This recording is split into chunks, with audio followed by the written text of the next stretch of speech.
Do you want to earn 10k a month? Do you want to have a spouse that you love? Do you want to own a mansion filled with Lamborghinis? Do you want to have a big stash of gold and silver and wealth? Because if that's the case, know that the Prophet Muhammad ﷺ has given you an analogy that shakes the hearts. You see, if you come with me for a second, the Prophet Muhammad ﷺ said that this entire dunya that you're chasing is like dipping a needle in the ocean. I've only got a stick here which is bigger than a needle, but look at how much water is falling off this stick. It's barely even a drop. This is the dunya. But the Akhirah is all of that water that you see over there. Think of all the oceans on this face of this planet and how deep it goes. All of that is the Akhirah and what is waiting for you after you die when you meet your Lord. But the reality is, people, they chase this little drop over the vast oceans that you see here. But what does leaving the dunya for the Akhirah actually mean?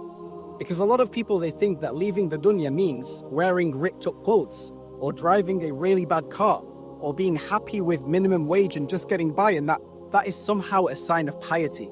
But this is actually incorrect, because in Islam, there is a concept known as zuhd, which has been defined by the scholars in a very beautiful but simple way.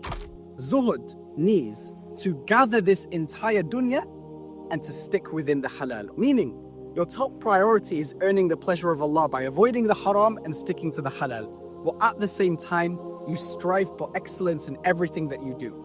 You try and gather all the wealth that you can. You try and become as knowledgeable as possible. And you use the dunya to raise your status in the Akhirah. Why? Because your priority is in the Akhirah and it is not in the dunya. And that's why the Prophet Muhammad ﷺ, he said that the upper hand that gives is better than the lower hand that takes. And in another hadith, the Prophet ﷺ, he said, نِعْمَ الْمَالُ الصَّالِحِ لِلْمَرْءِ الصَّالِحِ. How excellent is good lawful wealth for the righteous person because they use it for khair. And in another hadith as well, pay attention. The Prophet ﷺ, he said there's 4 types of people.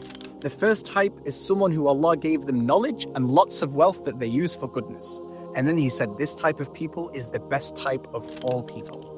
And the final hadith I'm going to share with you, I want you to remember it until the very last day of your life, because it will put your priorities in place.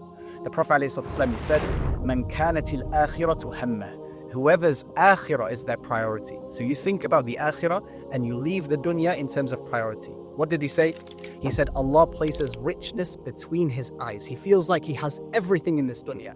And not only that, this dunya that everyone is so desperate to chase runs after him, just because they prioritize the Akhirah. Then the Prophet ﷺ, he said, مَنْ كَانَتِ الدُّنْيَا هَمَّهُ. Whoever makes the dunya his priority, then Allah puts poverty right between his eyes. Even though he might have the entire world at his fingertips, he could be the richest person in the world with the most followers, like many of these celebrities who make the dunya their entire priority, but they still feel poor. They feel dissatisfied, and many of them even end up taking their own lives. And this is just a fulfillment of this prophecy that I've just told you.